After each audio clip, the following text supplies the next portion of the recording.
Shri Venkateswara gold తాకట్టులో ఉన్న మీ బంగారాన్ని విడిపించి కొనబడును.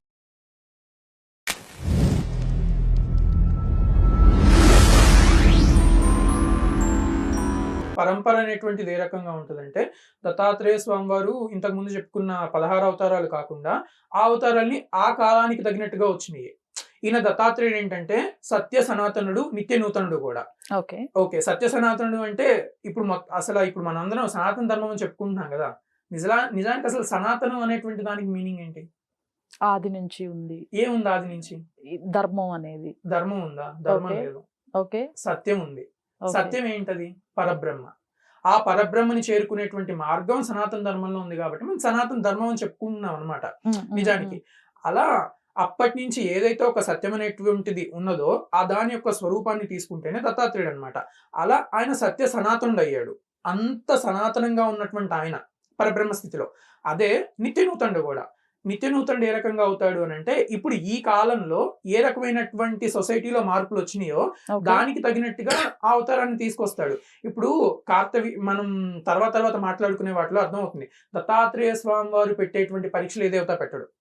ఇందాక అన్న చెప్పారు ఆల్రెడీ. కార్తవీర్యార్జునుడి గురించి ఒక మాట చెప్పారనమాట. కార్తవీర్యార్జునుడి స్టోరీ మనం తీసుకుంటే ఏ రకంగా ఉంటదంటే, ఆయనకి పుట్టుకతోనే వాడిగా పుడతాడనమాట. చేతులు ఇవి ఔటి చేతులుంటాయి. పుట్టినప్పుడు కానీ ఆయన వారి యొక్క తండ్రి మహారాజు అనమాట. మరి తర్వాత యువరాజుగా మరి వీరినే కదా చెయ్యాలి. ఔటి చేతులతో ఉన్నటువంటి వాడు రాజపరిపాలన ఎక్కడ చేస్తాడు? చేయలేడు కదా! అయినప్పటికీ ఈయన బాధపడతాడని చెప్పి వాళ్ళ తల్లిదండ్రులొచ్చి నీకే పట్టాభిషేకం చేస్తామంటారు. అయినప్పటికీ ఆయన ఒప్పుకోడు. ఒప్పుకోకుండా నాకు ఇలా ఉంటే నాకు ఏ రకంగా నేను సపోర్ట్ చేస్తాను. ఎవరికని ప్రజలందరికి కావాల్సింది ఏ రకంగా నేను తీర్చగలుగుతాను, తీర్చలేను. కాబట్టి నేను చేయనంటాడు. అప్పుడు వాళ్ళ యొక్క కులగురువు అయినటువంటి గర్గమునొస్తారనమాట. గర్గమునొచ్చి చెప్తారు. ఇలా దత్తాత్రేయ స్వామి వారు ఇప్పుడు సహ్యాద్రి పర్వతాల్లో ఉన్నారు. ఆయన్ని కోరుకుంటే ఏదైనా జరుగుతది. ఆయన ఇవ్వగలిగింది ఏదైనా ఇస్తాడు. కాకపోతే గుర్తుపెట్టుకోవాల్సిన విషయం ఏంటంటే, నువ్వు సంస్కారుడివైతే ఆయన నీకు సంస్కారహీనుడిగా కనబడతాడు. నువ్వు నీ ధర్మమే గొప్పదనుకుంటే నీ ధర్మానికి వ్యతిరేకంగా కనబడతాడు. అలాంటి పరీక్షలు ఆయన చాలా పెడతాడు. నువ్వు వీటన్నిటిని చూసి ఆయన దగ్గరికి వెళ్ళకుండా ఉంటే నువ్వేం పొందలేవు. కాబట్టి నీ యొక్క అహాన్ని పక్కన పెట్టి నువ్వు ఆయనకి సర్వస్వ శరణాగతి చేసుకోమని చెప్తారనమాట. సరే ఆయన అక్కడికి వెళ్తాడు. వెళ్ళినప్పుడు దత్తాత్రేయ స్వామి వారు ఏం చేస్తారంటే, ఒక అమ్మాయిని ఎడమ ఇక్కడ తొడపైన కూర్చోబెట్టుకొని ఆమెతో సరసాలాడుతూ ఉంటాడు. మద్యం తాగుతూ ఉంటాడు. ఒకరికొకరు మద్యం తాగించుకుంటా ఉంటారు. ముద్దులు పెట్టుకుంటా ఉంటాడు. ఇవన్నీ చూసి కూడా కార్తవీర్యార్జునుడు ఆయన దగ్గరికి వెళ్తాడనమాట. వెళ్ళి ఆయనకి చాన్నాళ్ళు ఆయన దగ్గర నుండి సేవ చేసుకుంటా ఉంటాడు. అటువంటప్పుడు దత్తాత్రేయ స్వామి వారు అంటాడు ఒకానొక సమయంలో, నువ్వు నాకెందుకు సేవలు చేస్తున్నావు అసలా? నేను దేనికి పనికిరాని వాడిని అన్న విధంగా మాట్లాడతాడనమాట. అంటే నేను ఒక యోగినా అనుకుంటే యోగిలా కనబడతా, కానీ నేను యోగిని కాదు. నేను చూసావు కదా నేను ఎలాంటి వాటిల్లో ఇన్వాల్వ్ అయ్యి ఉన్నానో, స్త్రీతో ఈ రకంగా నేను ఉంటున్నాను. నా నోటి నుంచి వచ్చేవన్నీ బూతులు, మధుమాంసాన్ని నేను భుజిస్తూ ఉంటాను. అయినా నువ్వు నాతో ఎందుకు ఉంటున్నావు? నేను మాంసాహారినైనా ఎందుకు ఉంటున్నావు? మధు సేవించిన వాడినైనా ఎందుకు ఉంటున్నావు? నేను ఇలా ఎప్పుడు చూసినా సరే స్త్రీలతో సరసాలాడుతున్నాను. ఎప్పుడు కూడా ఈ లీలల్లోనే నేను మునిగుంటున్నాను. నీకు నాతో ఏం అవసరం ఉంది? నీకు కావాల్సింది ఇచ్చేవాడు ఇంకా వేరే వాళ్ళు ఉంటారు, వాళ్ళని ఎతుక్కోమని చెప్తాడు. ఆయన కార్తవీర్యార్జునుడు వెళ్ళడు. ఆయన దగ్గరే ఉండి ఆయనకి సేవలు చేసుకుంటా, స్వామి ఒకానొక రోజు ఏంటంటే ఆయన పాదం పట్టుకొని గట్టిగా, స్వామి నాకు నువ్వే దిక్కు, నువ్వే నాకు శరణం అన్నిటికీ, నేను అనుకున్నదే నువ్వే చేయగలి అని అడుగుతారనమాట. అప్పుడు స్వామివారు ఏం చేస్తారనంటే, స్వామివారి ద్వారా అపాన వాయువు అనేటువంటిది బయటికి వస్తది. అపాన వాయువు అనంటే గ్యాస్ట్రిక్ ఇష్యూ ఉన్నప్పుడు మనకి ఎలా అయితే గ్యాస్ ఫ్లో అవుతా ఉంటుందో, స్వామివారి అపాన వాయువు వస్తది.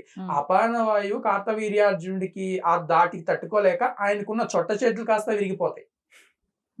అంతటి పరీక్ష పెడతారు ఆయన. తిడతారు, కొడతారు. కానీ స్టిల్ అప్పటికి కూడా ఆయన వదిలిపెట్టకుండా పట్టుకొని ఉన్నప్పుడు, అప్పుడు దత్తాత్రేయ స్వామి వారు, కార్తవీర్యార్జున నీ యొక్క సేవకి, నీ యొక్క గురు భక్తికి నేను మెచ్చానయ్యా అని చెప్పి, అప్పుడు ఆత్మ విద్యని కార్తవీర్యార్జునుడికి దత్తాత్రేయ స్వామి వారు బోధిస్తారనమాట. అలా దత్తాత్రేయ స్వామి వారి పరీక్షలు ఉంటాయి. అలా అప్పటి కాలానికి తగినట్టుగా దత్తాత్రేయ స్వామి వారి అవతారాలన్నీ ఆ కాలానికి ఉన్నాయి. సో ఆయన అంత సనాతనుడు అని చెప్పడానికి నేను ఇదంతా చెప్పాను అనమాట. ఓకే. ఇప్పుడు నిత్య నూతనుడు అని చెప్పాలి అని అంటే, ఇప్పుడు ఈ సమాజంలో ఏ రకంగా అన్ని ఉంటాయో, కార్తవీర్యార్జునుడికి పెట్టినన్ని పరీక్షలు మీకు నాకు పెడితే మనం తీసుకోం. ఉంటామా ముందే? సాయిబాబా అన్న అల్లా మాలిక్నే మనం దాటలేకపోతున్నాం. ఆయన దగ్గరికి వచ్చి ముస్లిం అని అదని ఇదని అన్ని పట్టుకుంటున్నాం. అది కాకుండా కార్తవీర్యార్జునుడికి పెట్టినన్ని పరీక్షలు మనం పెడితే మనం ఉండలేం కదా! అందువల్ల ఏంటంటే ఆయన యొక్క అవతారాన్ని ఆయన తగ్గించుకుంటా మానవ దేహ రూపాల్లో భూమి పైన 13వ శతాబ్దం నుంచి వారు వచ్చారనమాట. ఓకే. 13th సెంచరీలో ఫస్ట్ ప్రప్రథమం అయినటువంటి అవతారం శ్రీపాద శ్రీవల్లభుల వారిది. అది పిఠాపురంలో ఉంది.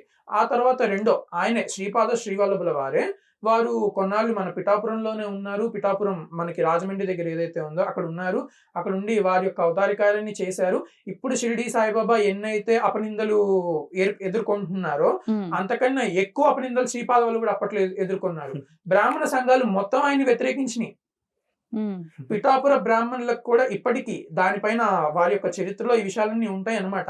పిఠాపుర బ్రాహ్మణులు ఆయన ఎప్పుడూ వ్యతిరేకిస్తానే ఉన్నారు, తీవ్రంగా ఖండిస్తానే ఉన్నారు. అటువంటి సమయంలో వారు 16 సంవత్సరాలు అక్కడ వారి అవతార కార్యాన్ని చేసి అక్కడి నుంచి తర్వాత కురూపురం వెళ్ళారు. కురూపురం వెళ్ళి కురూపురంలోని వారి అవతార కార్యాన్ని కొన్నాళ్ళు కొనసాగించి అక్కడ ఉన్నటువంటి దైవ మానవులు అక్కడ వచ్చేటువంటి దైవదూతలకి వీళ్ళందరికీ కూడా యోగులకి వారి అనుగ్రహాన్ని సూక్ష్మ దేహాలతో వారు అనుగ్రహం చేశారు. చాలా మంది దీనజనులను కూడా ఉద్ధరించారు అనమాట. ఉద్ధరించిన తర్వాత ఇప్పుడు ఏ రోజైతే మనం ఈ పాడ్కాస్ట్ మనం పెట్టుకున్నామో ఈ రోజు గురుద్వాదశి. ఈ గురుద్వాదశి ఏంటంటే శ్రీపాద శ్రీవల్లభుల వారు అప్పటి ఆ సమయంలో వారి యొక్క అవతార కార్యాన్ని కంప్లీట్ చేసుకొని కృష్ణా నదిలో వారు అంతర్ధానం అయిన రోజు ఈ రోజే అనమాట. కరెక్ట్ గా అనుకోకుండా మనం స్వామివారి గురించి దత్తకృప అది. ఓకే. ఎవరు చెప్పలేదు కదండి ఈ విషయాలని, ఏ పాడ్కాస్ట్ లో ఎవరు చెప్పలేదు. రైట్. అయితే ఇంకొక విషయం కూడా ఉంది, అన్న చెప్తారు చూడండి. తప్పకుండా. దీనికన్నా ముందు ఒక చిన్న డౌట్ క్లారిఫికేషన్ చేయండి. ఇందాక 3 అవతారాలు అని చెప్పారు. ఒక్కసారి వాళ్ళ ముందు పేర్లు చెప్పరా నాకు? సంప్రదాయ అవతారంలో వచ్చిన వాళ్ళు శ్రీపాద శ్రీవల్లభ, పీఠాపురం గానగపు నృసింహ సరస్వతి 2, టెంబే స్వామి వసుదేవానంద సరస్వతి స్వామి 3. ఓకే. మళ్ళీ అవధూత అవతారంలో తీసుకుంటే మాణిక్ ప్రభు వారు వస్తారు, అకల్కోట మహారాజ్ వస్తారు, గజనన్ మహారాజు, సాయిబాబా వస్తారు అన్నట్టు. అంటే ఇప్పుడు ఈ ముందు 3 పేర్లు తీసుకుందామండి. వీళ్ళ పేర్లు మొదటిసారిగా మీ నోటి నుంచి వింటున్నాను నేను. ఎక్కడో విన్నట్లు ఒకళ్ళిద్దరు పేర్లు తెలుస్తోంది, మాణిక్ ప్రభు అంటే లేకపోతే. కానీ ఇప్పుడు 4వ అవతారమో 5వ అవతారమో మీరు చెప్తున్న సాయిబాబా పేరు ఎవరికి చెప్పాల్సిన అవసరం లేదు. ప్రతి చోట ఆయన విగ్రహాలు ఉన్నాయి, ప్రతి చోట పూజలు అందుకుంటున్నారు. వీళ్ళకి ఎందుకు అలాంటి పూజలు వీళ్ళు అందుకోలేకపోయారు? వీళ్ళని దేవుడిగా ఎందుకు పరిగణించలేదు? సాయిబాబాని ఎందుకు దేవుడిగా పరిగణించి ఇన్ని పూజలు అందుకుంటున్నారు ఆయన? సింపుల్. ఓకే. ఇప్పుడు ఒక రమణ మహర్షి ఉన్నారు. రమణ మహర్షి స్థాయి ఏంటో అందరికీ తెలుసు. ప్రపంచం అంతా రమణ మహర్షిని యాక్సెప్ట్ చేసింది.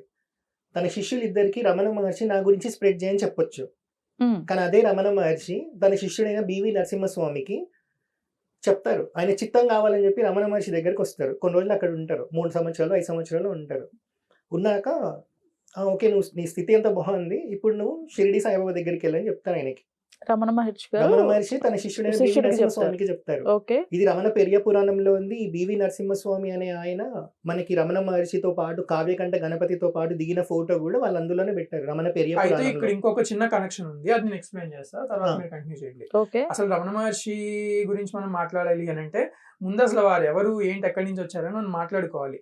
ఆ వారి పుట్టుపూర్వోత్తరాలు నేను ఇప్పుడు మాట్లాడాను. కానీ ఎందుకు మనం మాట్లాడకూడదు అంటే అవధూతల యొక్క పుట్టుపూర్వోత్తరాలు అసలు చెప్పకూడదు. ఇప్పుడు నది మూలం రుచి మూలం కనుక్కోవడం మన సాంప్రదాయంలో నిషిద్ధం అనమాట. సో దాని గురించి నేను ప్రస్తావించను. కాకపోతే రమణ మహర్షి గారికి చిన్నప్పుడు ఒక సమయంలో ఏమవుతుందంటే వారు ఇంట్లో ఉన్నప్పుడు ఇంట్లో ఎవరు ఉండరు. ఆ టైంలో వారిలో ఏదో ఒక హఠాత్తుగా సమాధి స్థితి కలుగుతుంది, ఊపిరి ఆడదు వారికి. ఆ ఊపిరి ఆడిన టైంలో కూడా బాగానే ఉంటారు ఆయన. అది మనకి చెప్పబడినటువంటి త్రిపుర రహస్యంలో చెప్పబడినటువంటి నిర్వికల్ప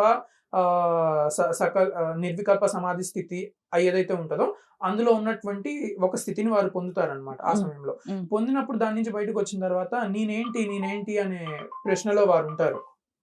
నేనేంటి అనే ప్రశ్నలో వారు ఉంటారనమాట. అప్పుడు వారి ఇంటి నుంచి బయటకు వచ్చేసి ఒక ట్రైన్ ఎక్కుతారు. ట్రైన్ ఎక్కిన తర్వాత వారికి ఎక్కడికి వెళ్ళాలో తెలీదు. ఆ సమయంలో వెళ్ళినప్పుడు తెలియనప్పుడు వారు అలానే ట్రైన్లో కూర్చొని నిద్రపోతా ప్రయాణం చేస్తూ ఉంటారు. ఆ సమయంలో ఇప్పుడు చెప్పే చాలా జాగ్రత్తగా వినండి. ఆ సమయంలో వారి ఎదురుగా ఒక ముస్లిం ఫకీర్ కూర్చొని ఉంటాడు.